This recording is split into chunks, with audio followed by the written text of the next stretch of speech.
Thank you, Dixie and Michelle. Good morning, everyone. Good to see you again. My name is James Underberg, and I am a Unitarian Universalist minister in training. I'm friends and colleagues with your minister, Reverend Christina Church, and I'm so delighted to be here with you this morning. I'm coming to you from Barre, Massachusetts, which is sort of not far from Worcester. And excited to be here with you in this tender moment. A lot has happened in the last week, and this is a space that can hold all of the feelings, whether you're feeling ecstatic, relieved, sad, lonely, confused. You and all of those feelings are welcome here. And this congregation has some lovely rituals that I learned about last week to help us feel welcome in the space, including the ringing of the bells. And so if you've got a bell or something to bang on, this is a good time to grab it. And we'll be unmuted so that everyone can ring the bells after Janet Crack will read our bell ringing words. Our bell ringing words are: with the sound of bells, we welcome stranger and friend to a time of mindfulness. Let us ring them out in great joy.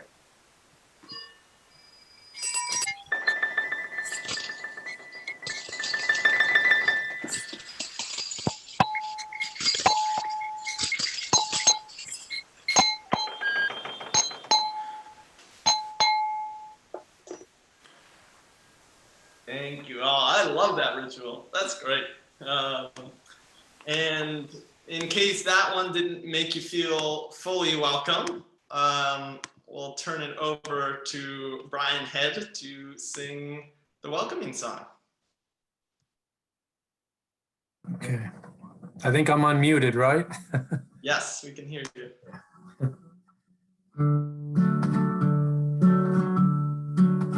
Whoever you are, we welcome you. Wherever you come from, we welcome you. Whomever you love, we welcome you. Whoever you are, we welcome you. Wherever you come from, we welcome you. Whomever you love, we welcome you. Whomever you love, we welcome you. Whomever you love, we welcome you.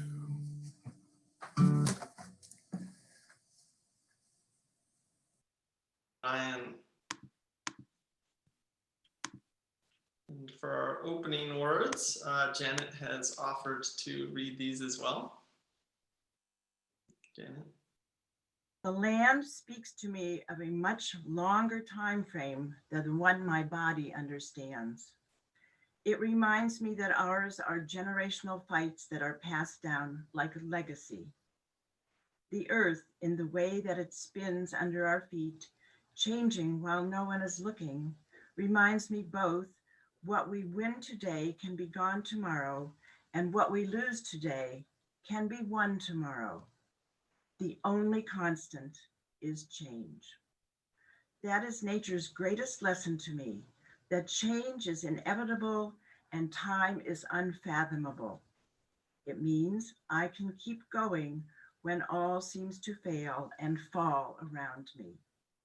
Nature is the source of my faith.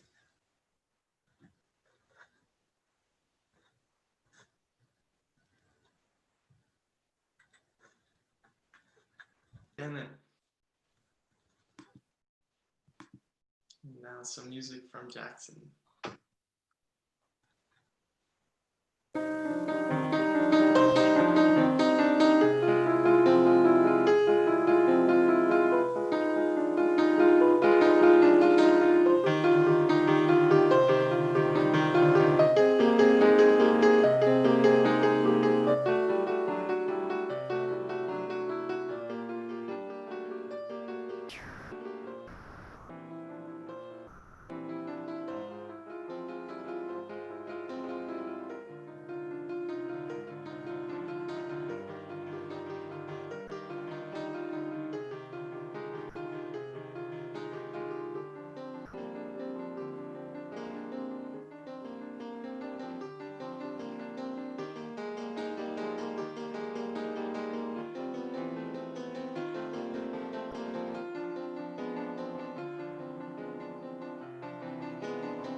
Thank you, Jackson.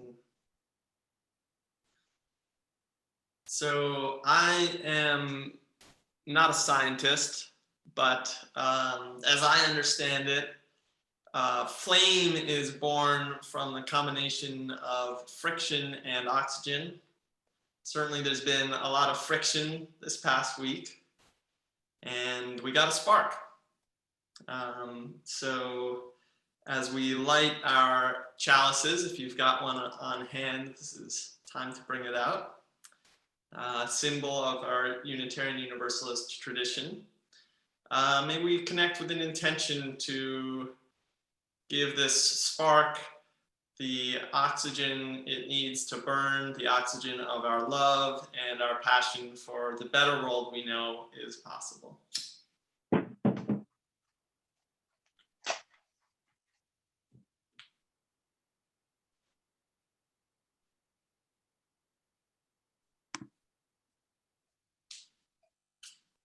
And know that Unitarian Universalist congregations across the country are lighting their chalices in the same way today as well. And now I think we've got Ginny and Regis to offer the Children's Bond of Union and the 1898 Bond of Union, another great tradition of this congregation that I was excited to learn about. So Ginny, I think you're up. We are Unitarian Universalists, a people of open minds, loving hearts, and welcoming hands. We care for each other and the planet.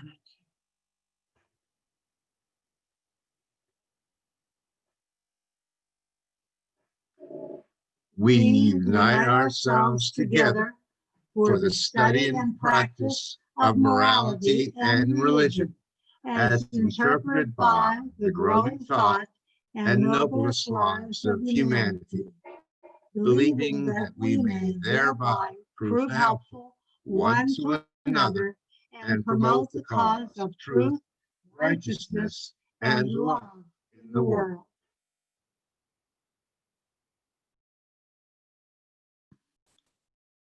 Thank you, Ginny and Regis, and whoever is with Regis as well.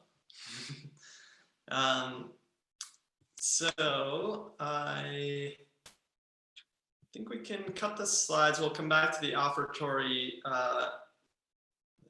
after the activity for all ages. So if we want to stop the screen sharing now. Thank you. I love all of those rituals and practices you have in this congregation. They all just help to demarcate this space as something special, different from the rest of the week. And I hope you feel it. I feel it, certainly. And one of the other ways that this congregation and other congregations tries to be welcoming is by including material for all ages. And so this is the activity for all ages. It's a story I'm going to read, which written by actually John Lewis, who is one of those ancestors. Last weekend, Reverend Christina was talking about our ancestors in the work for justice that we do, and John Lewis certainly is one of those ancestors. And this is an amazing story that I'm excited to share with you. And it feels like it could have been written, yesterday about the time we're living in. So it goes like this, and it's from his memoir. About 15 of us children were outside my Aunt Saniva's house, playing in her dirt yard. The sky began clouding over, the wind started picking up, lightning flashed far off in the distance, and suddenly I wasn't thinking about playing anymore. I was terrified. Aunt Saniva was the only adult around, and as the sky blackened and the wind grew stronger, she herded us all inside. Her house was not the biggest place around, and it seemed even smaller with so many children squeezed inside. Small and surprisingly quiet. All of the shouting and laughter that had been going on earlier outside had stopped. But the wind was howling now, and the house was starting to shake. We were scared. Even Aunt Suniva was scared. And then it got worse. Now the house was beginning to sway. The wood plank flooring beneath us began to bend, and then a corner of the room started lifting up. I couldn't believe what I was seeing. None of us could. This storm was actually pulling the house toward the sky, with us inside it. That was when Aunt Suniva told us to clasp hands. Line up and hold hands, she said, and we did as we were told. Then she had us walk as a group to the corner of the room that was rising. From the kitchen to the front of the house, we walked, the wind screaming outside, sheets of rain beating on the tin roof. Then we walked back in the other direction as another end of the house began to lift. And so it went, back and forth, 15 children walking with the wind, holding that trembling house down with the weight of our small bodies. More than half a century has passed since that day, and it has struck me more than once over those many years that our society is not unlike the children in that house. Rocked again and again by the winds of one storm or another, the walls around us seeming at times as if they might fly apart. It seemed that way in the 1960s, at the height of the civil rights movement, when America itself felt as if it might burst at the seams. So much tension, so many storms. But the people of conscience never left the house. They never ran away. They stayed. They came together and they did the best they could, clasping hands and moving toward the corner of the house that was the weakest. And then another corner would lift, and we would go there. And eventually, inevitably, the storm would settle and the house would still stand. But we knew another storm would come and we would have to do it all over again. And we did, and we still do, all of us, you and I, children holding hands, walking with the wind.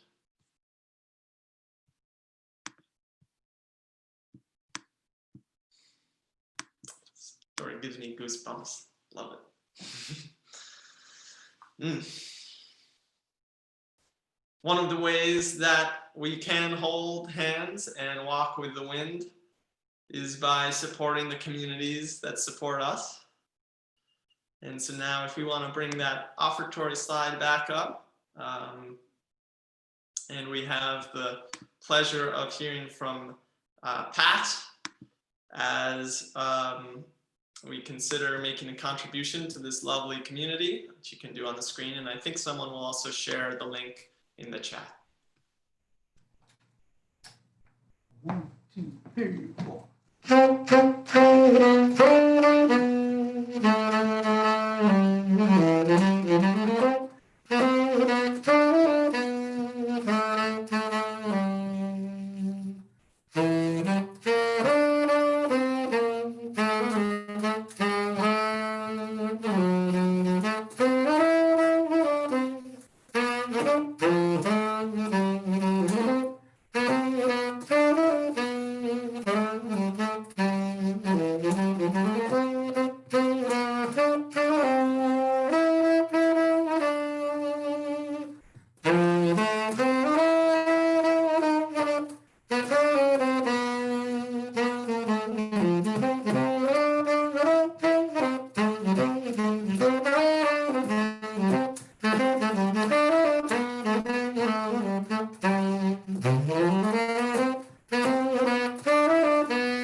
Thank you, Pat.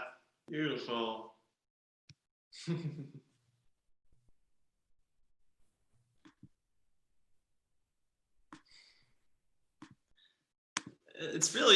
I'm really just enjoying last weekend and this week, getting a feel for this community. I love seeing different UU congregations.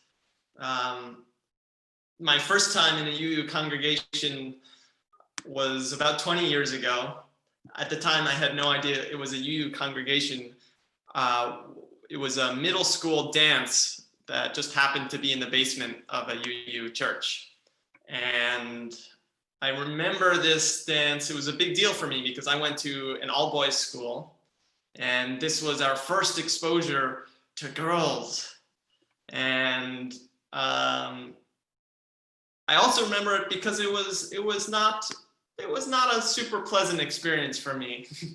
For a number of reasons. Dances are always awkward, of course. But also, I actually wasn't excited about dancing with girls. I wanted to be dancing with boys. And that was not something that was acceptable there. And so I felt a little bit like I didn't belong and like something was wrong with me for being attracted to guys. My next time in a UU congregation, much better experience. It was just a few years ago. And I remember speaking with the minister after the service who shared the 7 UU principles with me. I remember hearing about the inherent worth and dignity of every person, justice, equality, and compassion, democratic process, respect for the interdependent web of all existence. And I was like, this feels like home. And I also remember thinking, doesn't everyone resonate with those principles? We'll come back to that question. But for now, this was a big week for those values as we hold as UUs. It wasn't just candidates or policies that were on the ballot. Each of our 7 principles were up for a vote this week. So many of us are celebrating victories for these values. And this community especially has a lot to be excited about. Record turnout in Erie County.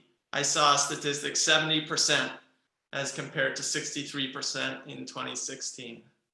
And Erie County voted UU values back into government.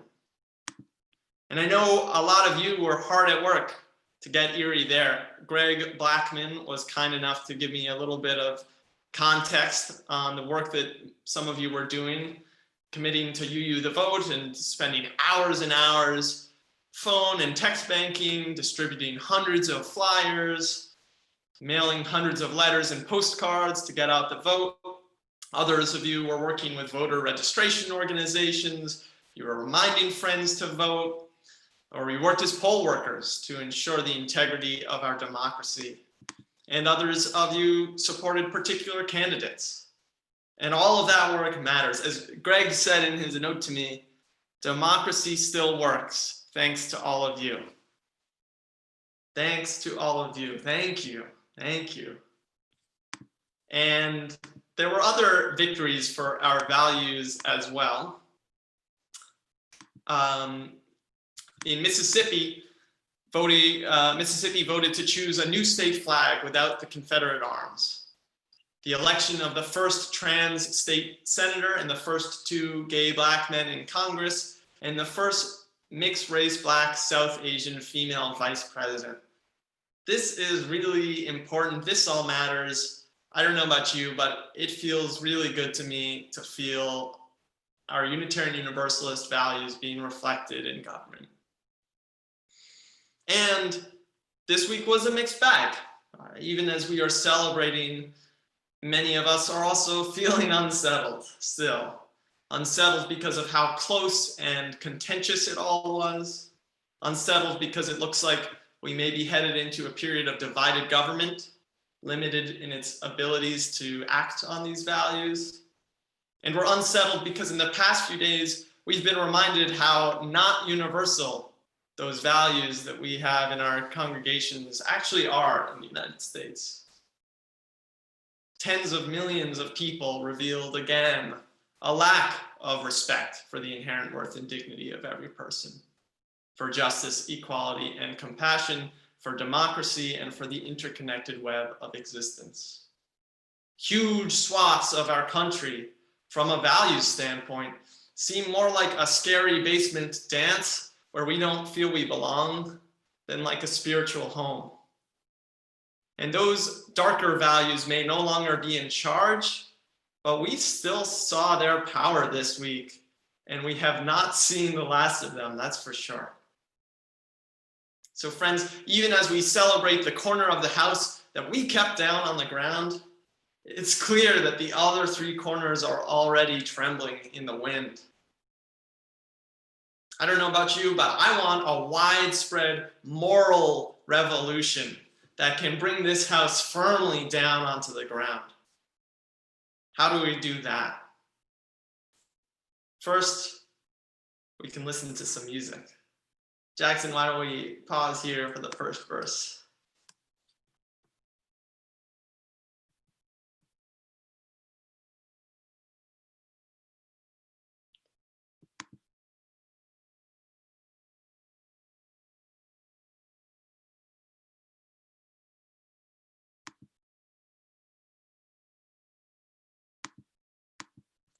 Hey, Jackson, are you muted?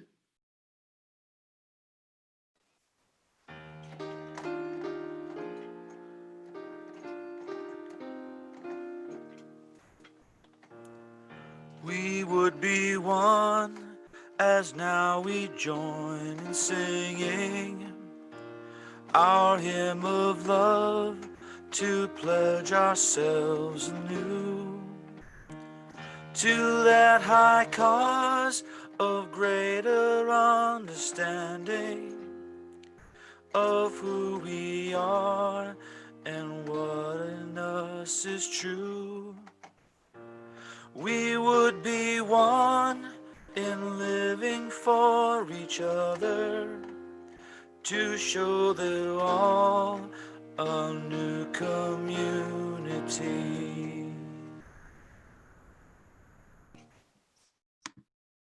Pledge ourselves anew to that high cause of greater understanding. Greater understanding. I think a lot of us want to better understand what's happening. How do we understand the moral divide in this nation? Why is it that the values that seem so natural and obvious to many of us seem to be irrelevant to huge portions of this country? And how do we invite people into our values? I heard Dixie, you were sort of wondering that earlier in terms of the folks on Facebook. And these are questions, of course, that people have been grappling with for all of time. So we can give ourselves a break. No one has the answer, and they're complex. But people have ideas that we can learn from and test out, maybe improvise with to connect with the theme this month, experiment with. In particular, people of color have been asking questions about this country's values for generations. Long before this election or the last, people of color have been wondering about the values here. And a lot of their writings focus on the role of fear. James Baldwin, W.E.B. Du Bois, Valerie Kaur, and so many more all point at fear and pain as drivers of bigotry and racism, that when people are afraid and hurting, they put others down to try and feel better. And maybe it's not just fear and pain of current circumstances. This is something I've been thinking about a lot because I had a personal experience of this, how old pain actually got in the way of me living my own values. This was a story from this summer. This was shortly after George Floyd was murdered. Current students at that all-boys school that I went to for 12 years, I mentioned earlier, created a social media account for people to share their stories and experiences of racism, sexism, homophobia, transphobia at the school. And at first I was really focused on the stories of the people of color, sharing horrifying examples of being abused and diminished and held to different standards on account of their race. And I felt moved, but I also felt something wasn't fully opening. My heart wasn't able to fully feel the gravity of those stories that were shared. Something was blocked there. And then I started reading the stories of queer people at the school, experiences that I could personally relate to, but I had always sort of minimized in my mind. I'd say, oh, it wasn't that bad to be queer at this school. But reading those stories from other queer students helped me realize, actually, it was really bad. It was really hard and painful. They helped me take my own experiences seriously, helped me acknowledge pain I had never really allowed myself to feel. And then this was the really interesting and surprising part. Then I went back to read the stories of people of color, and all of a sudden my heart could open to their experiences in a whole new way. It seemed like as long as I wasn't taking seriously the pain of my own experience at that school, I could not fully take seriously anyone else's experiences and pain. As long as I was saying, oh, it wasn't that bad for me, then there was still a part of me saying, oh, it wasn't that bad for you. No amount of shaming me or trying to convince me of the importance of certain values could have changed that. Can't force our hearts to open. Can't force values on ourselves, let alone on anyone else. So I've been thinking a lot about that and wondering, maybe, is there a similar dynamic at play in our country? Is part of the reason why so many Americans seem to be unmoved by the pain of people in this country, especially pain of people on the margins of this country, is because we haven't felt our own pain. Maybe our hearts are sometimes closed to others because our hearts are closed to ourselves. Maybe we don't always respect the inherent worth and dignity of every person because we don't always respect the inherent worth and dignity of ourselves. I don't know, this is just a theory, but it felt really big for me, just noticing that shift. As soon as I started recognizing, oh, that was hard for me, then I could open up and say, wow, that must have been really hard for you too. And I felt it in a totally different way. So I wonder if maybe this is why sometimes it feels like we're just banging our heads against a wall when it comes to our moral work for a moral revolution. The Black American philosopher and organizer Adrienne Maree Brown says, facts, guilt, and shame are limited motivations for creating change, even though those are the primary forces in our organizing work. Facts, guilt, and shame don't work because they don't address the pain at the root of bigotry. If anything, they can make it worse and push people deeper into those patterns. So how can we work towards a moral revolution? How can we invite others into our values? First of all, we can sing the second verse of our hymn. Back to you, Jackson. We would be one in building for tomorrow, a nobler world than we have known to be today. We would be one in searching for that meaning which binds our hearts and points us on our way. We would be one in living for each other, with love and justice strive to make us free.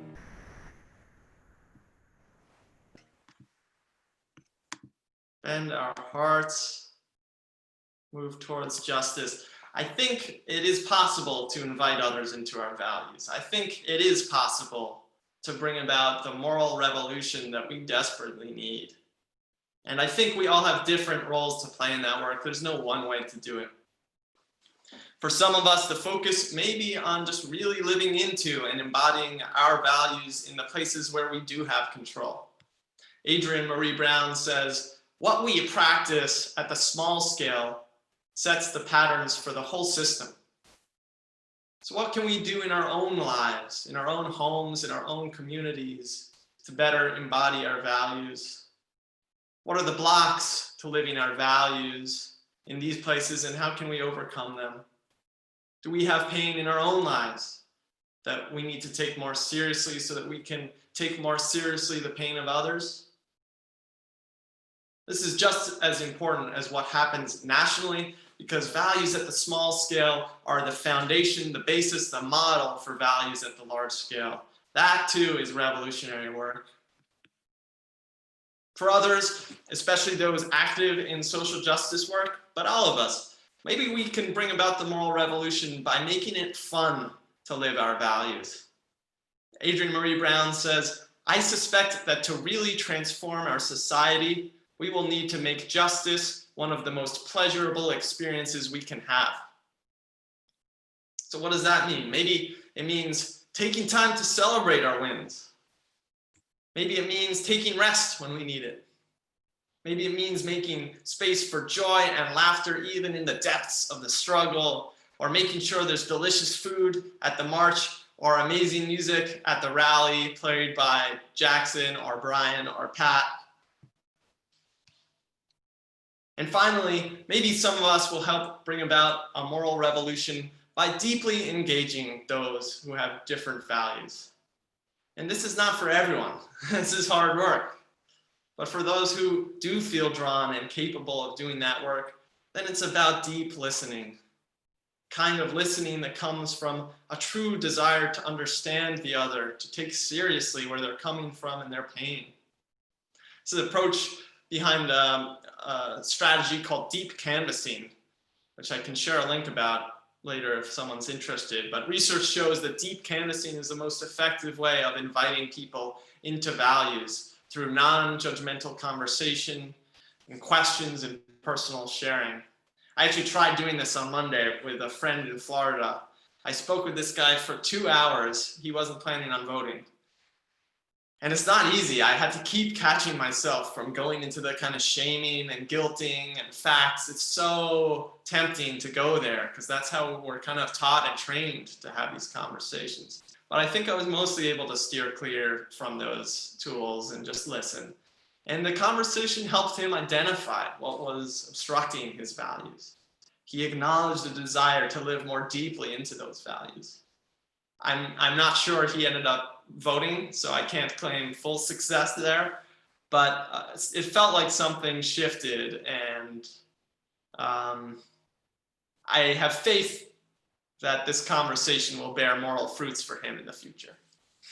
So I'll share a link about deep canvassing if you're interested. So anyway, point is there are lots of ways we can individually contribute to the collective moral revolution. These are just 3 that I've been thinking about. We don't have to do all of them. Question is, what is the right path for me? What is the right role for me? So yes, let us come together and celebrate the victories of our values this week, even as we join hands and get ready to move with the wind to that next trembling, shaking corner of the room. We didn't get a moral revolution this week, but we got a spark. We got a spark. And I think we can give that spark the oxygen it needs. We can make it happen if we live our values out loud in our own lives. We can make it happen if we work together to make it fun to live our values. We can make it happen if we listen, recognizing that the values we disagree with do not come from a place of strength, but rather from a place of fear and pain that will not respond to facts, shame, or guilt, but might just respond to love. If we do those things collectively, then even as we continue to have different opinions, different positions, different candidates, when it comes to values, I think there's a way that we would be, we could be, we will be one. May it be so. And let's have Jackson close us out with one more verse of We Would Be One. We would be one, as now we join to singing our hymn of love, to pledge ourselves anew to that high cause of greater understanding of who we are and what in us is true. We would be one in living for each other, to show to all a new community. Thank you, Jackson. Thank you all. So we'll have a little bit more music now. And as we listen to the music, be invited to share in the chat box what's going on for you, how you're feeling today. And please do not respond directly to anyone else's entry. We're just going to be bearing witness to each other's feelings. So Jackson, whenever you're ready. Thank you.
Thank you, Jackson, and thank you all.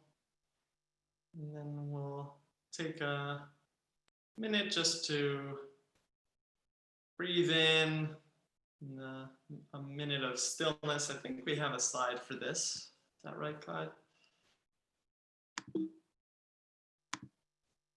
Great. Yeah, just a time to kind of reflect, touch into the body, and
moment of silence just reminds me of, I was sharing, I think before everyone logged in, I was sitting out on the porch this morning in the silence, and the silence felt so much more silent than it has in a long time. It's just everything feels calmer. And I think that's some of what we were hearing in the chat here during the joys and concerns, people sharing, feeling relief, feeling happy and hopeful, peaceful, love, grateful for music and words, some questions about how to engage with others who are feeling differently, some hope and passion and readiness to move forward. Thank you all for sharing how you're doing. So we hold all of these feelings and emotions in our hearts, and those also that were unsaid in the chat today, knowing that people may be coming from different places and not always feels comfortable, doesn't always feel comfortable to share in the chat. So we hold all of those feelings, whatever they are, in our hearts. And moving in back to our chalice, we started the service with lighting our chalice. This is bringing up the idea of friction and oxygen. And so as we extinguish this chalice, we do not extinguish the fire of our passion. We keep on burning that warmth of our community, the light of our vision for a world illuminated by the values we hold dear and the hope that those values will spread. May that come to be.